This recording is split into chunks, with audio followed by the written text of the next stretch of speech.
You want to know how much I earn? So basically, I earn between 11.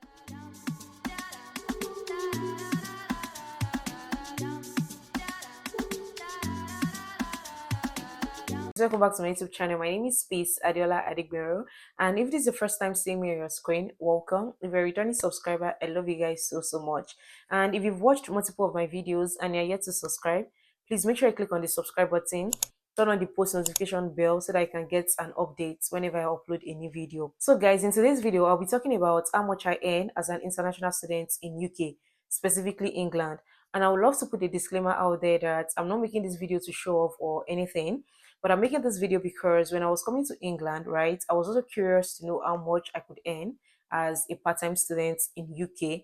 But unfortunately for me, I couldn't find any video that was detailed enough. And I was also curious because I've heard so many people say things like, oh, you can pay your tuition fee with your part-time earnings.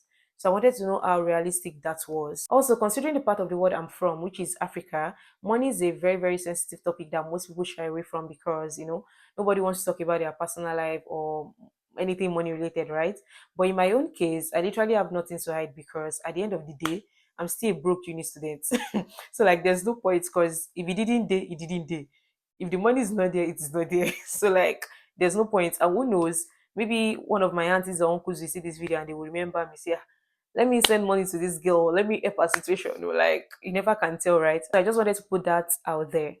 Yeah, I moved to England sometimes last year, and just like everyone else, after completing my documentation and sorting out my uni things, right, I started applying for jobs. So I downloaded applications like Indeed, CV Library. In case you're looking for jobs, these are applications you could also try out. Then I submitted so many applications, guys, like a lot of applications. I got so many, unfortunately, like, guys, it took me 6 weeks before I got an interview, like 6 weeks, guys. I would say one of the things that delayed how soon I got a job was actually the work restrictions. So, if you do not already know, as an international student, you are only allowed to work 20 hours a week. Literally, you cannot work more than 20 hours. You cannot work more than 20 hours as an international student. So, in my own case, most of the employers needed someone that could work full time, like 39 hours, 40 hours. But for me, I could only work 20 hours. So I actually lost out on so many like opportunities because of that. So it took me a very long time. After many applications and thousands of, unfortunately, I finally got an interview offer. And trust me, guys, that day it was very like that day was a very emotional moment for me because I cried. Imagine after applying for 6 weeks of so many, unfortunately, like it got to a stage that I actually stopped reading my mails. Like I stopped reading my mails because there's actually no point. Once I click on it, unfortunately, oh, we are sorry, oh, this, oh, that, or maybe some of them will even ask you for driver licenses. Like, guys, come on now. I literally just got to the country. How do you expect me to have driver license? Like, how? So having a driver's license is also one of the things that could determine how soon you get a job, either you're a student or not. Like most jobs in the UK actually require you to have driver's license, while some do not. So that's another struggle. So I got a job interview and I went for the job interview. And yeah, actually that same week I got two job interviews, guys. I got two. I got one from the best, like the company I really wanted to work with, and the other one was from a company that had rejected me before. Like I was so surprised. So basically, the company has branches all over England. So I've applied to one of their branches and they actually rejected me. They didn't even bother to check my application. Then these ones called me for an interview, so I was surprised. But then I was just praying to God to get either of the two. Yeah, but genuinely, I wanted the first one because it was so perfect for me. Like the pay, the requirements, everything was just like perfect. All I needed to do was do what I'm good at doing. Like, if you get what I'm saying, like I just need to show up and be good at it. Like, just genuinely do what I'm good at doing, right? So I wanted that one. The other one too was okay, but the pay was lesser compared to the first one. And it was also far from where I stay. Like, I literally need to make use of a bus. I don't know for you people. BUS, yeah, BUS. I need to make use of that to go to work. But the other one was like a trekking distance, so like 20 minutes. So I wanted it so bad. It was just like perfect for me. So I went for the job interview and the interview went well, but I could not get a response immediately after the interview. I was told I will get a response from them after 2 days because they had other candidates they wanted to interview as well. So I was kind of like anxious, mixed feeling, everything. I went for the second interview. That one too was okay. They said they would get back to me after 2 days. In short, I was just praying to God. Then after 2 days, I got a reply from the first interview saying, "Oh, congratulations, you've got the job." This like guys, I was so happy. Like I was very happy. I was so happy. Then, funny enough, the next day, the other interview also sent a mail congratulations, blah blah blah. I'm like, I was happy. In my mind, I'm like, you guys literally rejected me, and now you're telling me congratulations. Anyhow, I told them, sorry, I already have another offer. Like, I mean, yeah. So I went with the first one, and yeah, that was how everything started. So one thing I want you guys to know is that it's one thing for you to get a job in UK. It's another thing for you to pass the check. Like basically, there's a lot of checks they do. They call it DBS check. So they will check for police clearance. They want to know your history in terms of job, like previous jobs you've done. You submit reference, stuff like that. And trust me, guys, that process alone took me another 3 weeks. Like a whole 3 weeks before I resumed my job. Like these guys were literally asking for every single details. At some point, I was also tired. I'm like, you guys said I've got to the job. What's stopping me from starting? But I understand actually. They just want to make sure that everything is safe and I'm fit enough for the job, Makes sense because nobody wants to employ anyhow person, right? Yeah, so they did all the police checks, everything was perfect. And even the gaps of employment, like these guys are so serious. They were asking for the gap between when I left high school and last year, which was 2024, like my employment, wherever, my employment history, I was trying to make them understand that I've literally never worked for anybody before. I've always been self employed, apart from when I worked in summer in Russia, just 2 months, and that job was not even.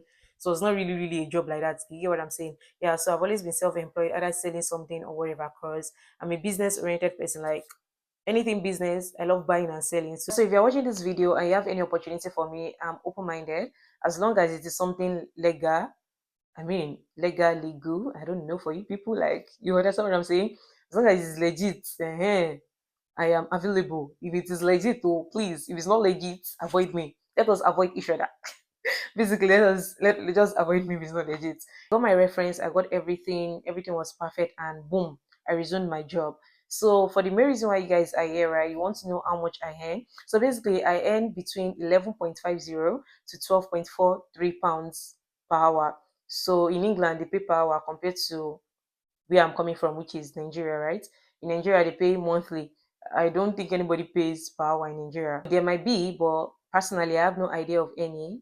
I know they pay monthly in Nigeria. Yeah, so if you are wondering how I got my job, I actually saw the vacancy on CV Library. I applied and I went directly to the company's website to apply as well. So that's something I advise you to do if you are someone who is looking for a job. If you see vacancies on these job applications, right?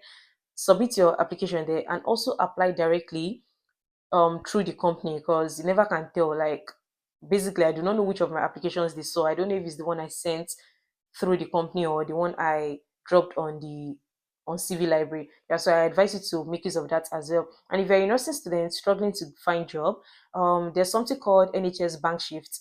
So basically, after your first placement, either the 6 weeks or the 12 weeks on, you can apply for bank shifts. So that's you have a very high chance of getting the job. So if you're interested in working in healthcare sector, I would advise you to apply for that. And the pay is also good, depending on the trust, the location, and everything. But with NHS, I'm aware that they pay more if you work on weekends. So if you work on Sunday or Saturdays, I think they pay like £20 per hour. I do not know. Yeah. So that's it. After you guys, my earning, I earn between 11.50 to 12.43, and I'm only allowed to work 20 hours a week. So basically, in a month, I work for 80 hours. Then in a year, that will be 80 times 12. 960. Yeah, so basically 960 hours. And let's be sincere, guys. Do you really think I will show up every day like 960 hours in a year? Like there'll be days I will need to take break from work, probably because of uni stress and stuff like that. So apparently at the end of the year, my earning is not going to be, apart from, even if I show up, okay, calculate it, even if I show up every single day, I still do not earn make sense money. Like not like make sense money, but like I do not earn enough to pay my tuition. That's what I mean. Before people will come and start saying what is not. I'm grateful. I'm grateful. I am grateful. But basically, what I'm saying is that what I'm earning is not enough to pay my tuition. So do you get? So if you're someone that is coming from Nigeria with the mindset of, oh, I'm going to pay my tuition, I'm going to pay my tuition, girl, girl, you might want to reconsider. You might want to reconsider. Like you really want to reconsider. Most especially if you're studying all these courses like nursing. You know how nursing school fees is.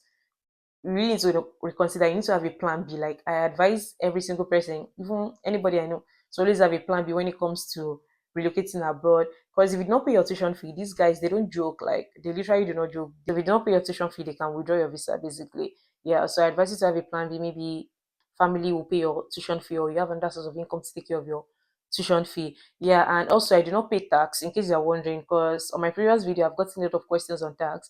I do not pay tax because I do not earn up to the taxable rates. I don't know if that makes sense. Like basically, what I'm earning is low.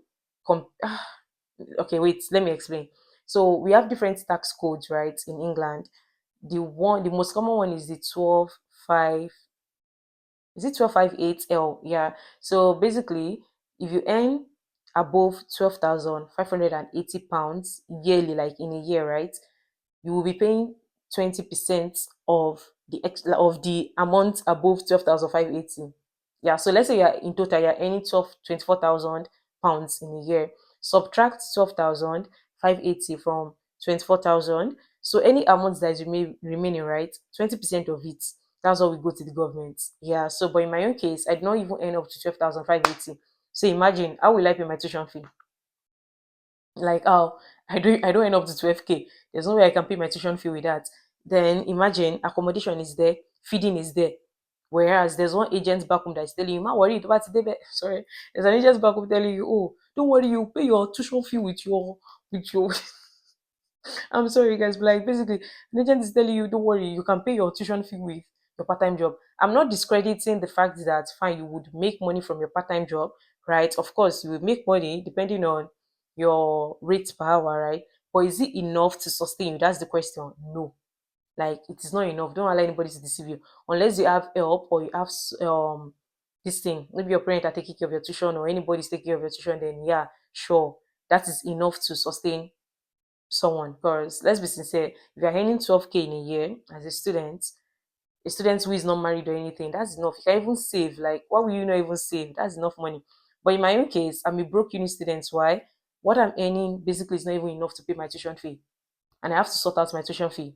Do you get? So if any of my aunties, uncles are watching this video, maybe today's the day you remember your niece. My account is always available. Yeah. Yeah, so I'm a broke uni student, and you guys can see there's nothing to hide.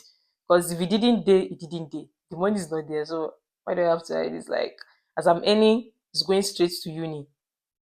Sure, you get. Also, I would love to say that if you have a relative abroad and you know this person is majorly here for study, their case might be like mine. Imagine what I'm earning is not even enough for my tuition. So, in case you're having this low key, that this person is not sending me money, stuff like that, like trust me, people are actually struggling. But the reason why you don't know is because they are not telling you. Because let's be sincere, if I chat my friends or maybe like my relatives at home, some of my relatives at home, and tell them, oh, I need money, this is and that. Let's basically say, how much would they actually send that will be enough? Considering the way Nigerian economy is. Yeah, so that's why most times people back home do not actually know that people over here are struggling because no one wants to bring their matter to you. Because when they bring their matter to you, genuinely, what will you do? Let's be sincere. Like people back home are also struggling to survive. So the best abroad people can do is to manage the little they have, look for extra jobs if they can. But as a student, unfortunately for you, you cannot do more than 20 hours because if you get caught, you can lose your visa as well. I know some people do 20 more than, not like I know them personally, but I'm aware that people do more than 20 hours. Some people are able to bypass that. But if you are the scapegoat, no, but like for you, if you end up being the scapegoat, sure you get. So I think it's just best to abide by the law of the country. 20 hours, and with 20 hours, you cannot pay your tuition fee. Yes, I'm saying it to my full chest. You cannot pay your tuition fee with 20 hours. Like, nah, you cannot. I would love to say that if you're someone whose parents or relatives, right, or you just have someone paying your school fees, right, I will actually urge you to say, like, thank you, like, appreciate them so, so well because you literally do not know what it feels like to not be worried about, oh, how will I pay my school fees, saving towards your next payment. Like I've been on scholarship since I left secondary school. I can't remember the last time I thought of paying school fees. Like guys, the feeling right now is new. Like school fees. I was in scholarship when I was in Russia. So basically I didn't have to worry about school fees, buying books. Which book are you buying?